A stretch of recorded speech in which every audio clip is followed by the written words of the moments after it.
Hello, goddesses, and welcome to the Women, Art, and Intuition online retreat. I'm your host. My name is Patrizia Ferrari, and I'm so delighted to introduce you today to Donna Marie Scheifler. Hi, Donna, how are you doing? Oh, hi, Patricia. It's so good to be with you. Thank you for making the time. And I'm ready to give a little bit of background, tell a little bit about who you are, your story.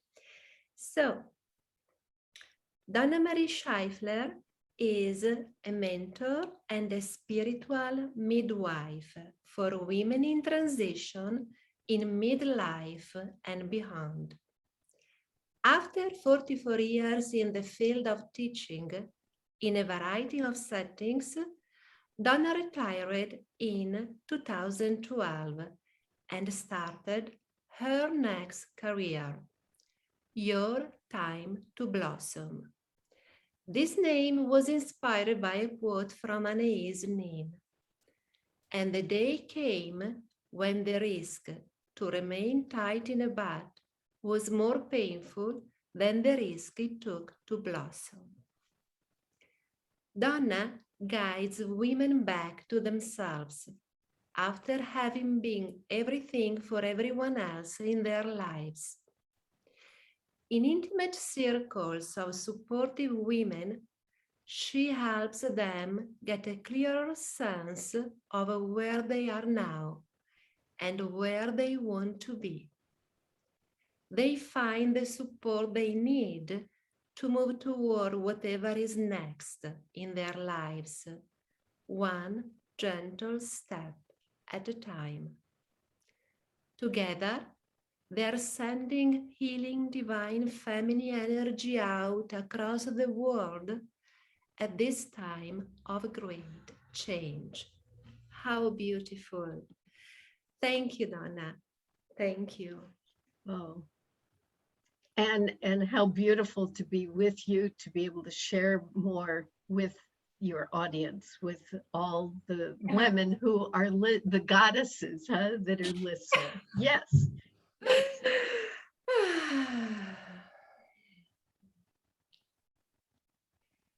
So,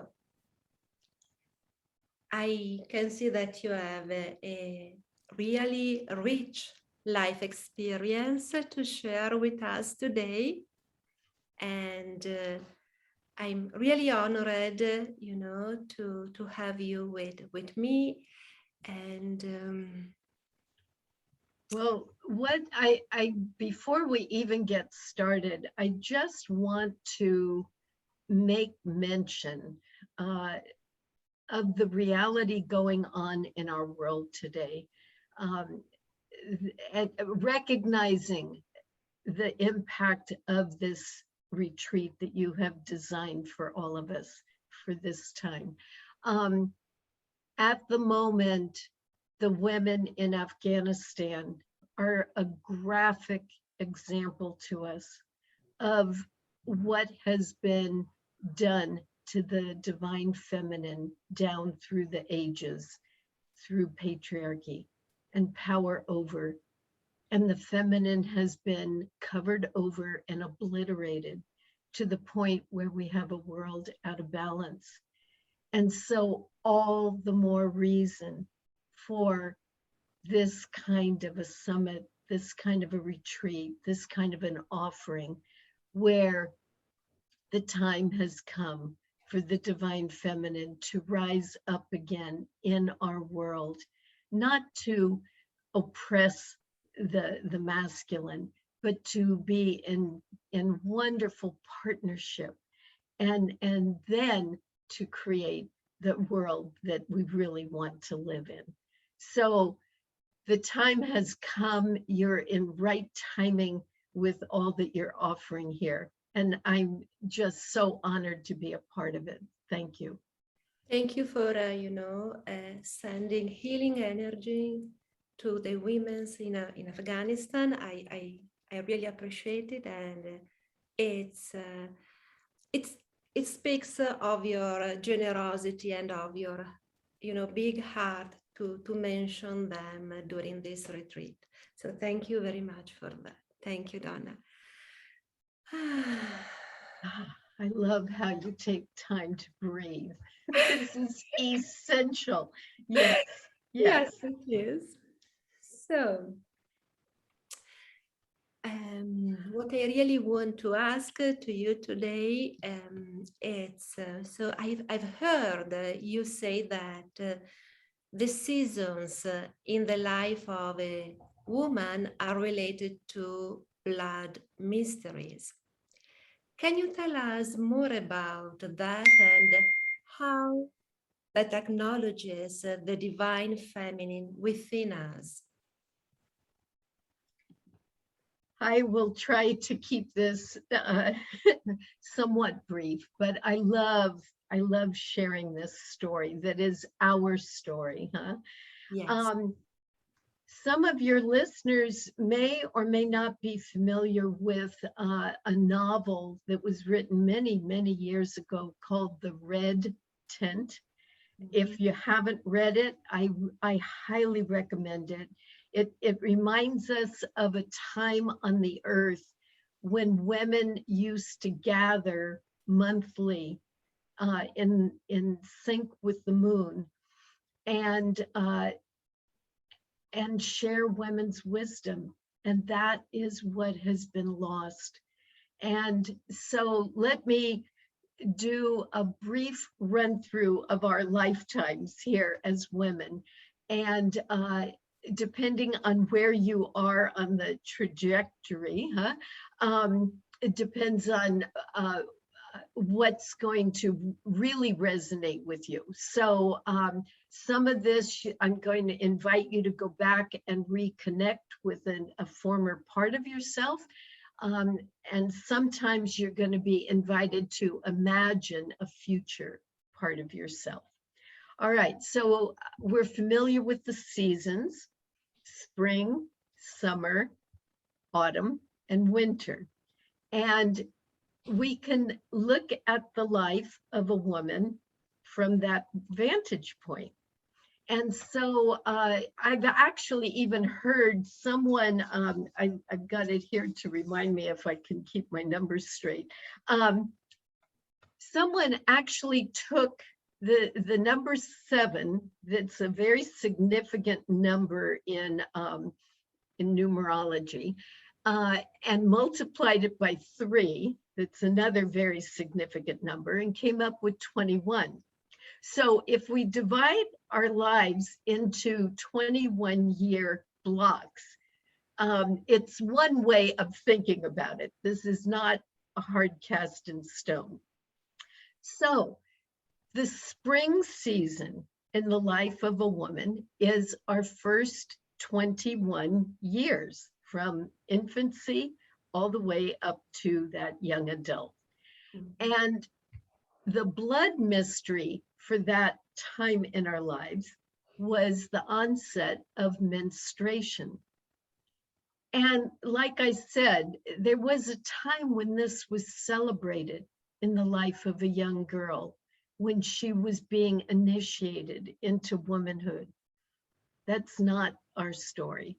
And all of us have various examples of what it was like when we had our first period. Probably rather traumatic and not celebrated. But if you're the women around you, possibly your mother was a wise woman already, possibly younger generations now are celebrating that. And so this was the blood mystery that we lived with for the rest of our lives for at least another couple of seasons.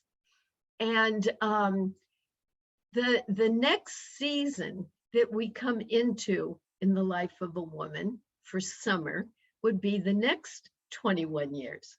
So again, I'll use my cheat sheet here. So we're talking about from 21 to 42.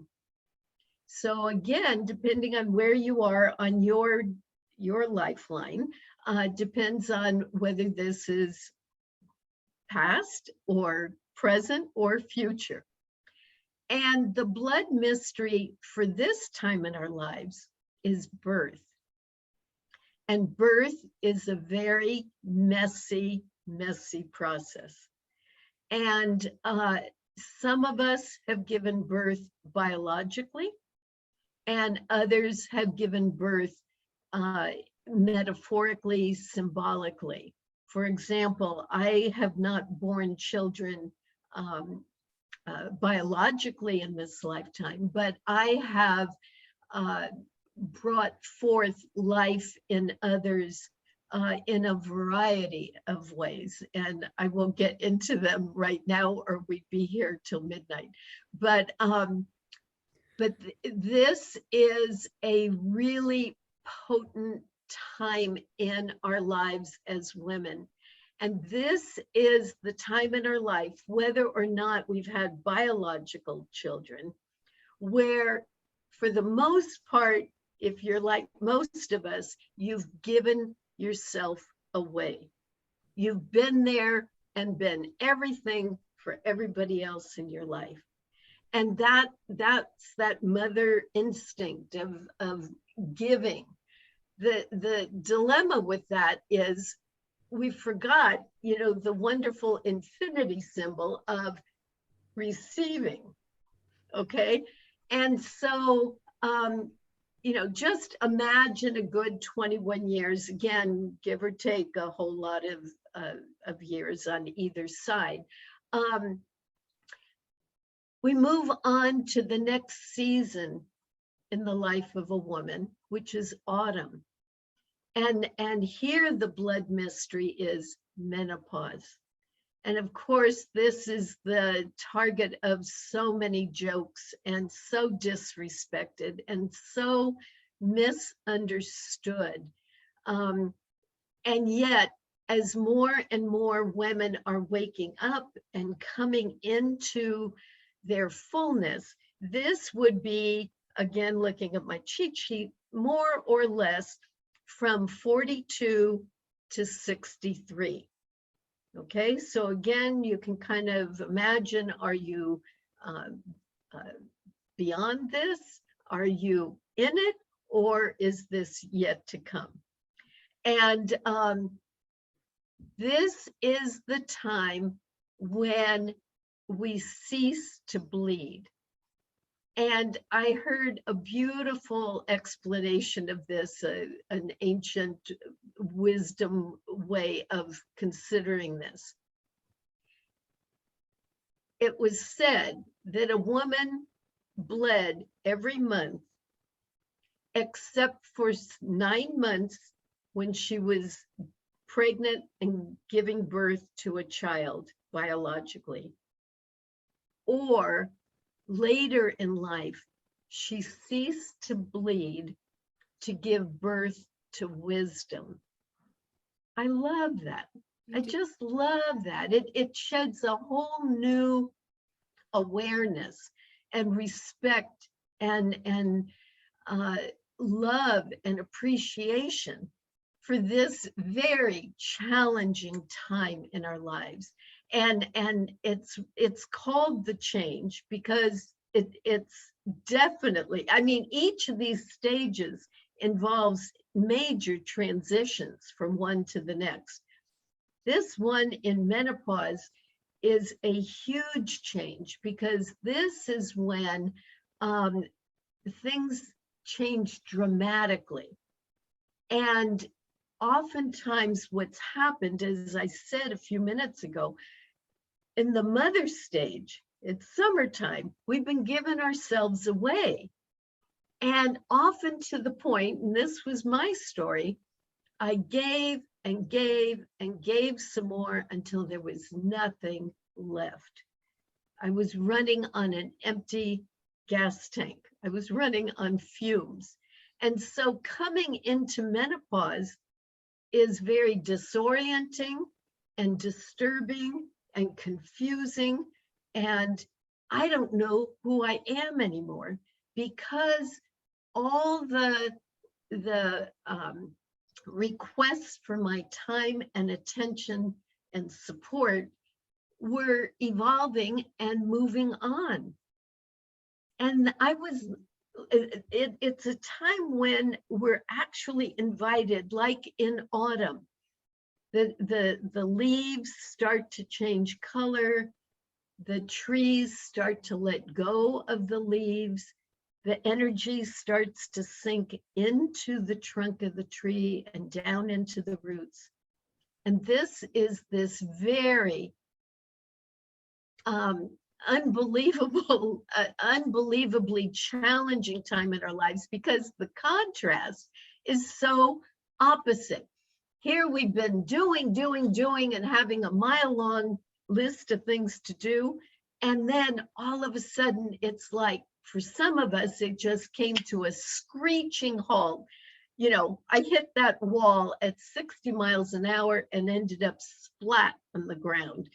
You know, I didn't know what had happened to me. I didn't know, you know, what to do about it. And it was actually in a women's circle where I was held at that time in my life, where I was allowed to just be. I kept waiting to be kicked out of the group because I was so used to being the one to contribute and participate. And I didn't have the energy to do that. And so the group held me long enough and reflected back to me, there was someone home. There actually was someone home. But I had to go and be quiet and sit still and invite her to come back forward and up and out. And in some lingo, we call this our inner child. There's high respect for inner child work now. And I did a lot of that was very, very healing for me when I went through that traumatic transition from mother into matriarch. So that goes on for another 21 years. I could talk at great length about that because that's the actual age range that I work with women now, drawing on my experience of what it was like going through that process. So I can appreciate the disorientation and the confusion and the not knowing and the frustration and all that goes with it. And yet buried in all of this is a gem, a treasure, just waiting to be discovered. All right, so that's not the end of the year, is it? All right, then we go into winter. And so, of course, the thing is, we're living longer now. So this is where we can take these ages very broadly. So my cheat sheet says from 63 to 84 and beyond. And I'm here to say, I know a number of women in their late 80s and 90s that are still active. One of my teachers, Anna Halprin, just died earlier this year at the age of 101. And she was active up to 100. So who's to say? But anyway, this season of winter in the life of a woman has been called crone. And a lot of women react and resist to it and don't like the name crone, and they want to change the name and all that sort of thing. And I'm of the opinion, let's hold on to the tradition of that word. It comes from the word, or the root word for crown. And so this is the crowning of our lives, being a crone. And you're asking me possibly, what's the blood mystery for this age? You know, aren't we done with that? And And so I refer to another one of my teachers, Barbara Marx Hubbard, who died a couple of years ago now. In her, I think she lived to be 89. And she was a futurist, and it talked about the crisis on the earth today is actually a birth. We're giving birth to the new earth. And we're going through the labor pains right now. This is Barbara Marx Hubbard. She was a futurist. She could see things that we didn't have words for yet. And so this stage in the life of a woman, she ended up naming Regenopause. And I love it. She held it especially for women in their 80s. She was observing that after, we've had the innocence of the maiden and the go-to and the doer of the mother, and the confusion and the coming back home to ourselves of the matriarch. Then we've got this later stage in life that many of us are blessed to live. There have been generations before us that never lived long enough to really experience this.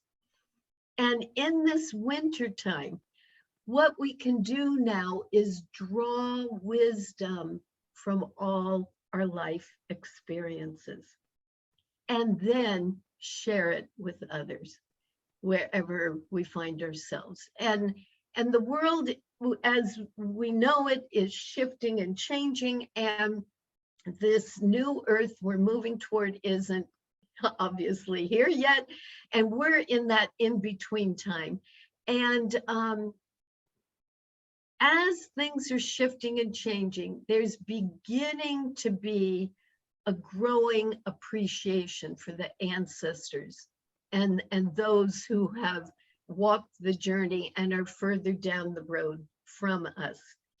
And with that, we can benefit from the wisdom of the grandmothers. Indigenous cultures have never lost that. We, as a civilized, advanced culture, lost it a long time ago.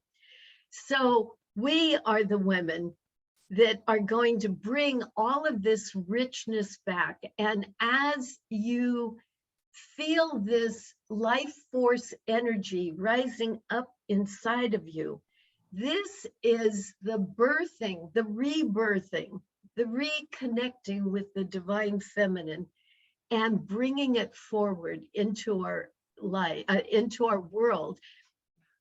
And it's happening in each individual woman's life.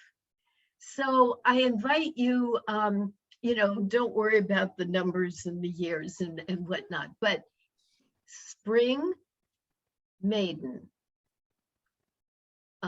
summer, mother, autumn, matriarch, and winter, crone.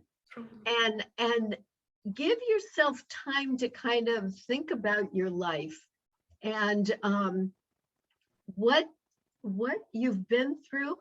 There's a wonderful quote, and I'll end with this.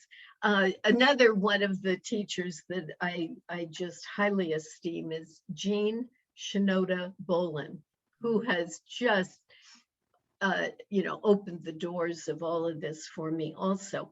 And she had some kind of a gathering for women to honor menopause.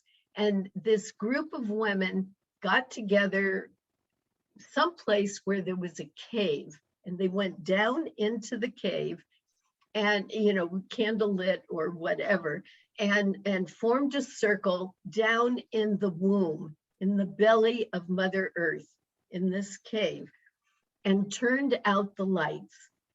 And we're standing there, and each one went round and shared what she had learned from having lived this long. And Jean says, I love this. Jean says, basically the message was, after all I've been through, I'm still here. That's the resilience. That's the life force energy of the divine feminine that periodically, like a pilot light, feels like it nearly completely goes out. Yes. But it doesn't. We're still here.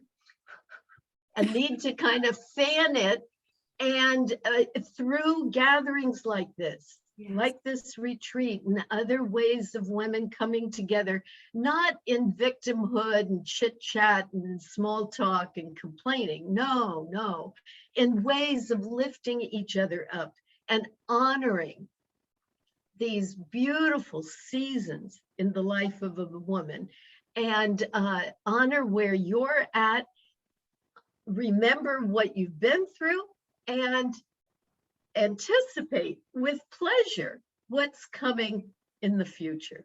So that's of course I could share so much more, but I think that gives you a sense of the amazing life of a woman. Yes.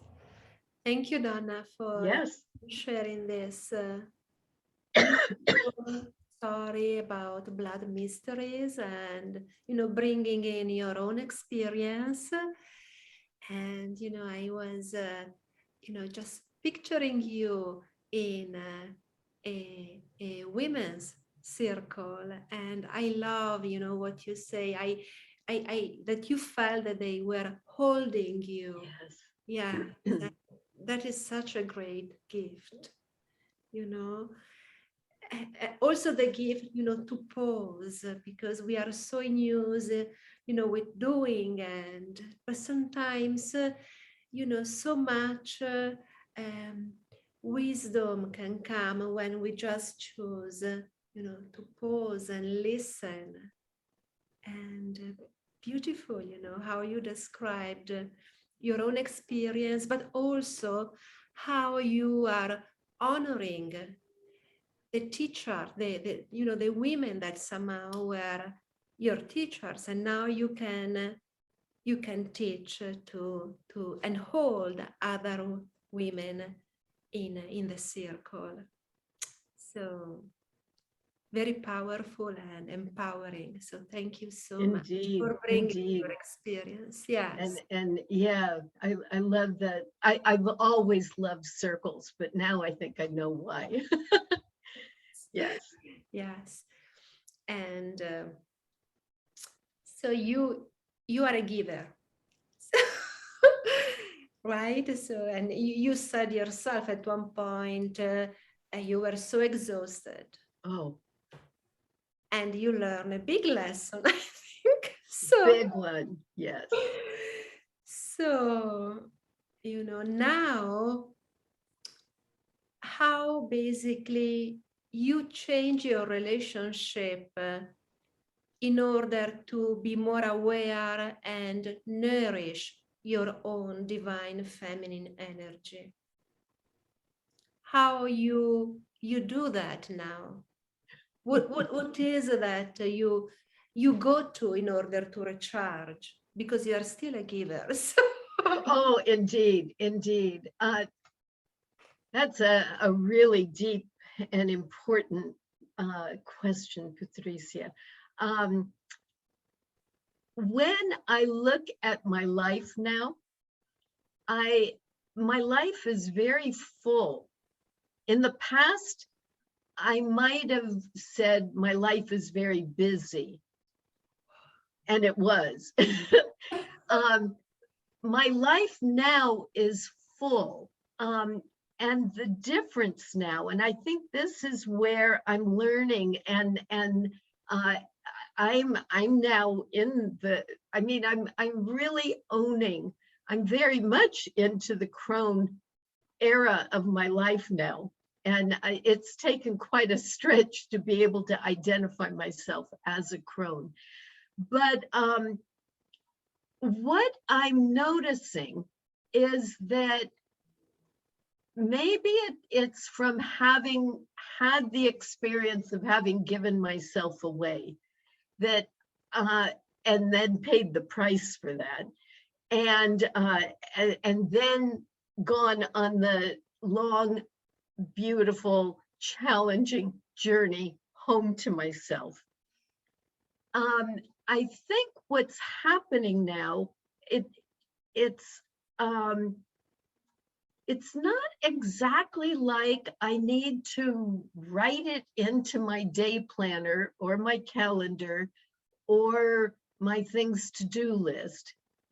But I have a sense now of building space into my life. I know now, I was never good at it, but I tried at times to multitask. I was never good at multitasking. I really need to kind of focus on one thing at a time. But the thing is, I don't even want to multitask anymore. That has no attraction to me. Being efficient doesn't. Of course, I want to be helpful and effective, but efficient and getting things done fast.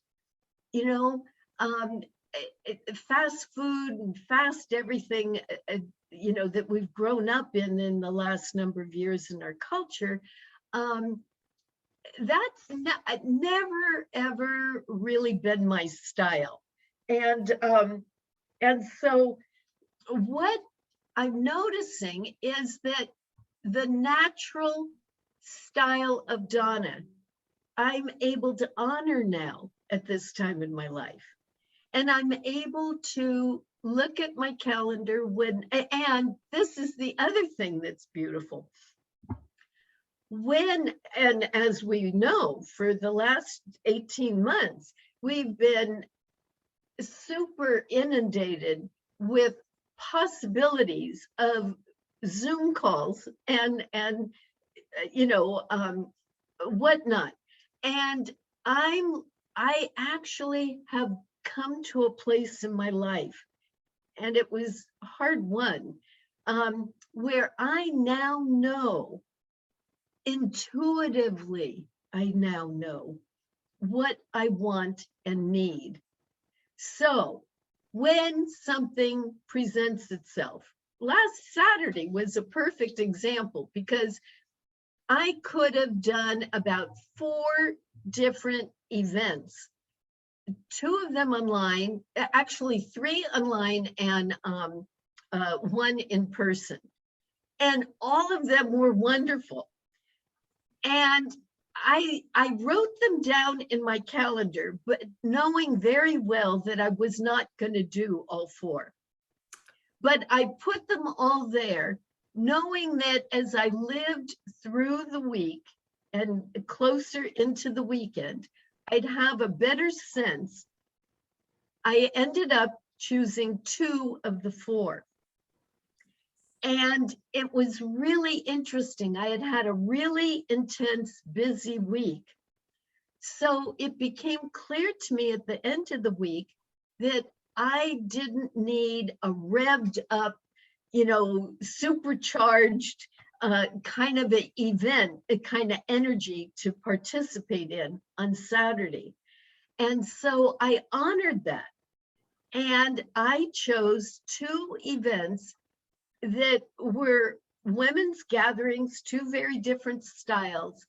And each one allowed me to come back into myself and into my center and absorb all the experiences of the past week and recharge. And of course, one of them involved dance. And, the divine feminine loves to move, huh? So that recharge, embodied is another word, okay? So I'm finding for me, it comes often in the form of movement, but for others, it can be artwork and music and anything creative, okay? And for me, the movement embodied, I got the chance in the morning to get centered, And then in the afternoon, I got a chance to move to world music that went from, it was following the, what do you call it? The elements, you know, so air, water, earth, and fire. But anyway, I forget, it went around the directions. But anyway, so it involved all of those energies in movement, and I got to recharge all of that, all of me. And then I had the energy to move into this new week that's including this interview. And I've got the energy for it because I honored my rhythm and made a contribution all last week, but not to the extent of running around and getting caught in traffic and running late and all those sorts of things that preoccupied me for many, many years. And I have such compassion for that younger self of mine, you know, that didn't know better at the time. And I'm so grateful. I wish I had the energy of my maiden and mother, but I wouldn't trade it for the wisdom that I'm experiencing now. Beautiful, yes. Wow. I can observe myself that is the gift of aging, to be more aware of your own needs and honor them. Yeah. So thank you for sharing that with us. Wow. Wow. And your energy is pretty alive, and I'm always surprised. Yeah. It means that you know how to, to take care of yourself and nourish. Now I know. That was a long lesson. It took a long time for me to learn that lesson. Yeah. Thank you. So I know that you have a process using a yarn that helps women use their intuition and creativity to get clearer about what's next for them. Can you share that with us now? Yes, I will. And before you do that, I want to give you the full screen. Let me do this. Oh, okay. Here we are. Great, great. Okay, so I got inspired some time ago with, I think I had come through the transition I was telling you about somewhat. I was somewhat on the other side of it. It was probably around the time when I was retiring and beginning to learn how to be an entrepreneur and working with women and whatnot. And the image of yarn came to me. And believe it or not, it's a whole other one of those amazing stories. Let's see if I go like this. Believe it or not, this tangle of yarn I found in a thrift store. Believe it or not, somebody donated this to an arts and crafts thrift store. And there's a whole magical story about me finding this. But first off, the magic of me being inspired by the image and then finding it. One second, just lift a little because I want to see, yeah, a little, yes. Okay, I want to make sure you see the yarn. Yeah, okay. So, this, if you, I invite each of you that is listening right now to think of something in your life that feels like a tangle, feels like a contradiction, that a part of you wants to do one thing, but another part wants to do another. And there could be other parts with even further interests and opinions. So just take a moment right now think not something absolutely earth-shaking. Try and see if you can come up with some kind of a situation that we can go through a little more quickly. And then, of course, I've been known to give a 6-week course with this where we can really take our time and go into it. But today I'll just take you through the steps so that you get some sense of an intuitive and creative way of dealing with what's next. How can I deal with, you know, whatever is happening?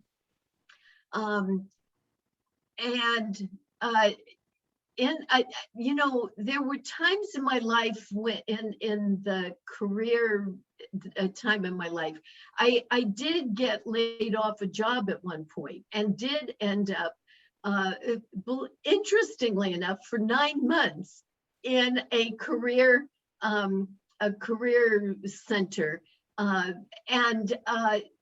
What happened to me at that point was, you know, they were talking about, you know, set your goal and go for it. And I had never really lived my life that way. I could never have imagined the things I've found myself doing. And I've always kind of organically evolved from one thing into the next. And so I think coming out of my frustration of not being able to fit into that linear planning approach to what's next, I think that's where this came from. Now, I'm here to say we need both of those, okay? But what this is a stepping stone to being able to set your goal. And then you can get, of course, we need action steps to get anything to happen. And this is the beautiful, ultimately within ourselves, balancing the masculine and the feminine. Okay, so hopefully with my taking a little time to divert, now you've thought of an example in your life. All right, now, when we have a challenge, I don't like to use the word problem, so I prefer to use the word challenge, because we're not victims, and we are actually more powerful than we ever could imagine. So oftentimes when we have a challenge, we want it over and done and taken care of yesterday, okay? But that's not the case. That's not what happens. So the first invitation, and I'll see if you can see my hands. Okay, I'm holding the tangle of yarn. All right, so the first invitation is to sit still, if at all possible. This could be just for a minute at a time, if that's all you and I can tolerate at the moment. Sit still for a moment and let the situation be what it is. Let it be. And I have the pleasure of actually holding this tangle of yarn. The thing is, it's starting to get hot. It's starting to get warm, you know, so energy must be building up in it. All right, that is the first step. Not get in and roll up your sleeves and start doing something. No, be, hold the tangle of yarn. All right, then the next step is taking a look at this whole mess. You can call it whatever you want, whatever endearing term you have for your current situation. And instead of the logical, rational, linear approach that you and I have been taught for, you know, problem solving in our world, where it's like, what's going to be the most, what do they call it? ROI, return on investment. You know, what's going to be the most efficient way of getting this thing all untangled? All right, which is pretty overwhelming. All right. Instead of taking that approach at the moment, I invite you to go from the opposite direction. Instead of me analyzing the yarn, I'm going to let the situation, I'm going to let the yarn talk to me. Okay? And I'm going to use my intuition that I spent years ignoring and then spent years learning to hear again, that small, quiet voice, okay? I'm going to let that help me make a decision. And using the metaphor of yarn, I'm gonna let a color or a texture catch my attention. And how this works with your situation is there some one thread, metaphorically, in your challenge that's kind of got your attention right now? Some one aspect of your challenge. And that's the one I'm going to, for some reason, I'm getting called with this yellow, okay? So this started calling my attention. So the thing is, it doesn't matter what you start with. It's all connected. Yes. It's all connected. You can start any place. Okay, so what your invitation, though, is to allow the situation, allow the yarn, the lesson here in yours and my life, to speak to you and me. What am I to learn from this? We don't always get the lesson right on. Sometimes it takes quite a bit longer to get the lesson, but I'm here to say there's a lesson in every experience. I have yet to find an exception, even though for a long time I thought I had a lot of examples of that. All right, so step one, hold the situation, hold the yarn. Step two, let your intuition give you a hint of with the yarn, a color or a texture. All right, so then you start pulling on it. And of course, you didn't need me to tell you what was going to happen next, huh? All right, so sure enough, what happens is you start to engage with a knot. And here I am with this beautiful yellow golden color. Oh, okay, more's coming out. Ooh, look at that.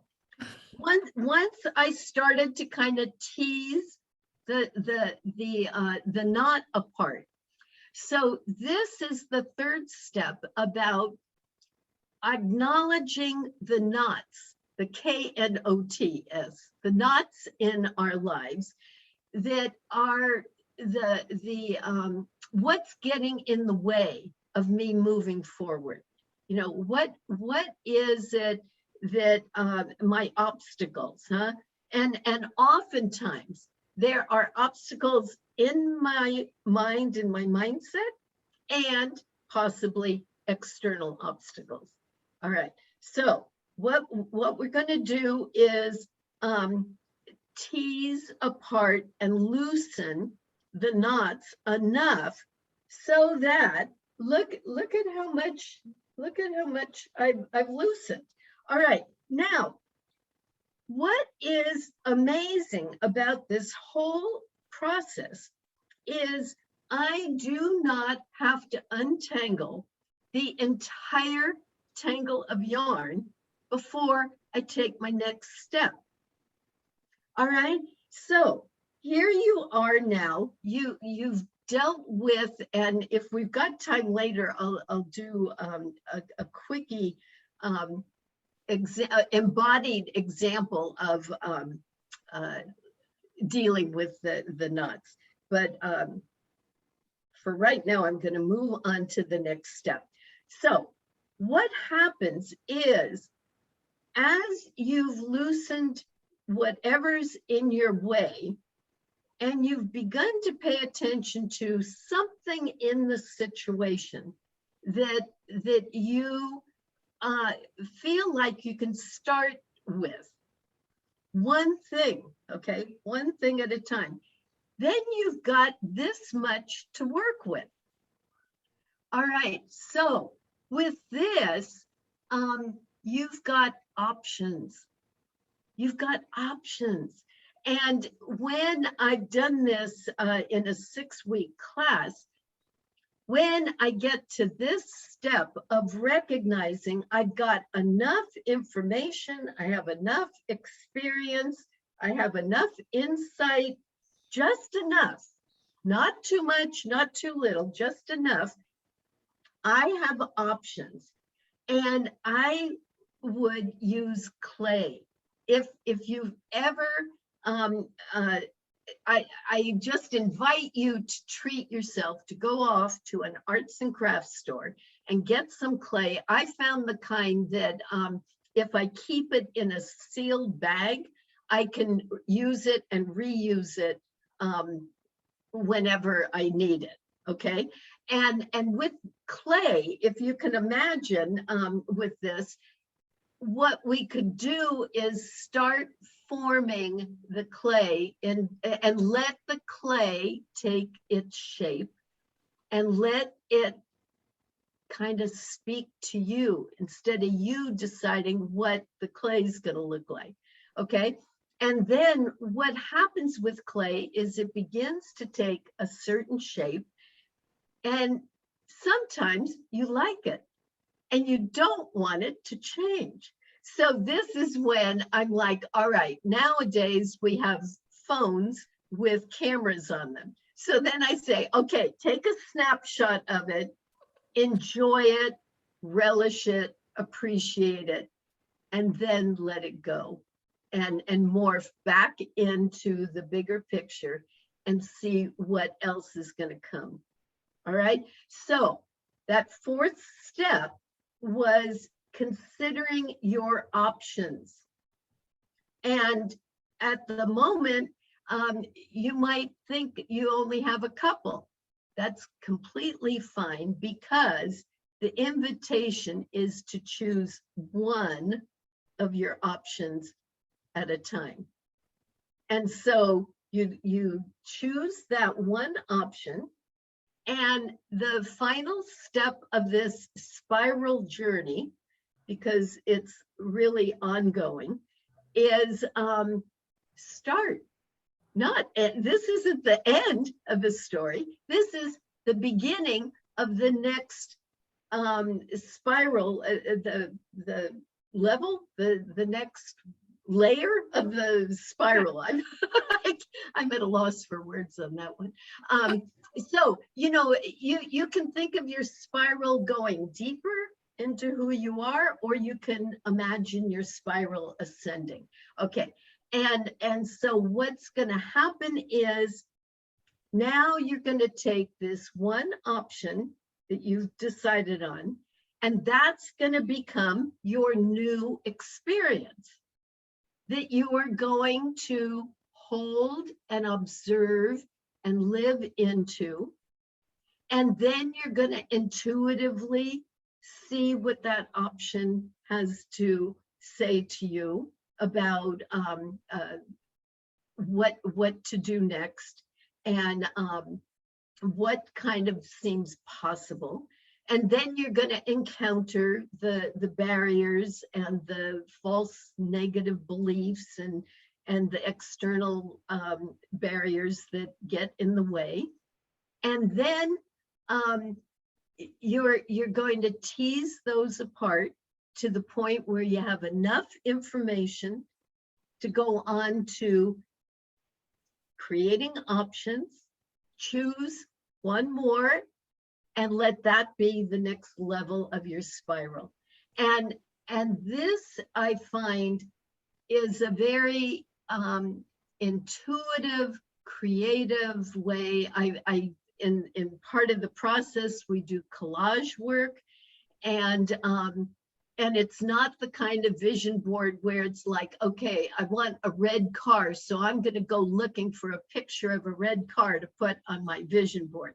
No, that's me dictating. What my invitation, if you're going to do some collage work, is set up a bunch of magazines and set a timer for 1 minute. And put the magazines in a pile, and you could do just 3 of them, and flip through the magazine really, really, really fast.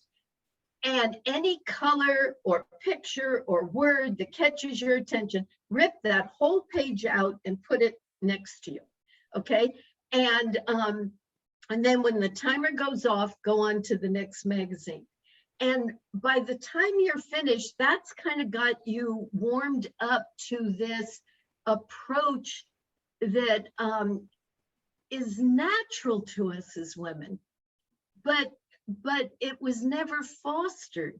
It was never fostered. In fact, not only wasn't it fostered, oftentimes we were told it was wrong or crazy or not going to work, whatever, and we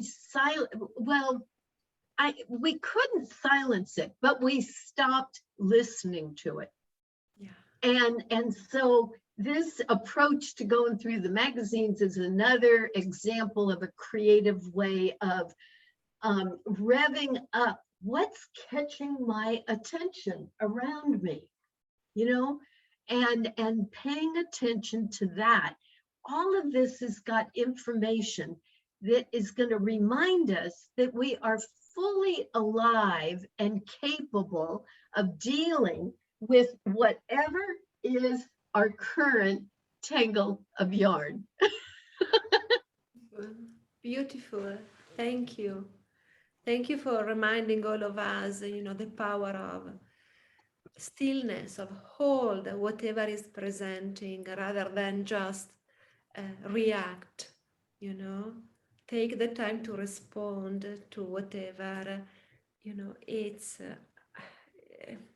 the tangle of yarn in that moment. It's a very feminine process, and I love the part of the clay when you can really use your hands. And the beauty of, yes, it's lovely for now, but I'm also ready to let it go and be curious to what is coming next, what shape, and that is so very feminine. So thank you for sharing the process with us. You just now, Patricia, thank you for that feedback. When you just talked about letting go, I do want to share, this just takes a moment. We think of letting go as so difficult in our process. And so wherever you're at, unless you're driving, if you're sitting or standing, whatever, I invite you right now to contract and curl up in as tight a ball as you can, contracting all your muscles tight, tight, tight. Okay? And hopefully you're feeling that now. Tight, tight, tight. And now drop it. Just drop it. All right. You can try that again on your own. That's simple enough. Yeah. The reality is, when I've done that in circles of women, when we go to let it go, we all go, oh. Letting go is actually easy. Why do we think it's so difficult? Because of the attachment we have to whatever we need to let go of. Yeah.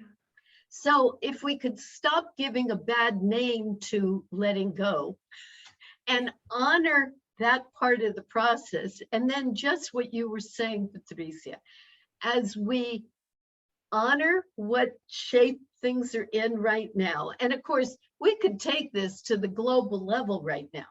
We're it's as if the world is a huge ball of clay, and the shape it has been in right now is really being remolded. And depending on to the degree we're attached to what was, it's going to be that painful to allow it to evolve into the next. So we can take this from the personal to the community to the global. Wow. Thank you for sharing your wisdom with us today. You've been very generous. And I know that you have 2 gifts for us, right? I do. Please share with us what are those gifts? Okay, so one of them is, as I mentioned, I'm specifically, for the most part, working with women in midlife and beyond because of where I'm at in my own life, and I can draw on my life experience to be especially helpful to these women at this point. But I'm not working with them to the exclusion of other women, but that's my focus. So for you, if you are in midlife and beyond, if you are in transition, if you're feeling that uncomfortableness from mother into matriarch, or even starting to go from matriarch into crone, I have an ebook that I've put together, and it's called The 3 Major Myths About Women 50 Plus. And you don't need me to tell you that our culture is not esteeming older women yet. This too shall shift and change. So this ebook presents 3 different attitudes of our culture toward aging women, and it provides some journaling prompts for you to work through the limiting beliefs that you've taken on from the culture, possibly from your family, from osmosis all around us, and begin to shift those beliefs so that you can create the life you want to live. So that's specific, and of course, younger women are welcome to sign up for the ebook also, but just know it's very specifically addressing women in midlife and beyond. And so what I have for everyone that I really sense is a gift for all of us. It's a video that I created where I share what's called a self-compassion break that I learned from Kristen Neff, who's an expert on self-compassion. As women, we've been compassionate for everybody else, but what about us, huh?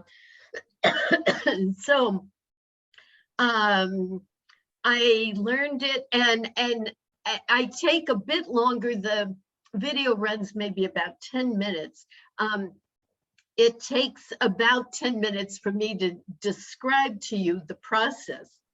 It's got, again, 3 very simple steps that once you're aware of the process, you can do it whenever you need to give yourself some self-compassion. So I hope that those gifts enrich your life. I'm just so pleased to have this opportunity to share, Patricia, with you and with your listeners. As we heal as women, this healing energy is rippling out across the earth, And this is what's going to change our world. So thank you.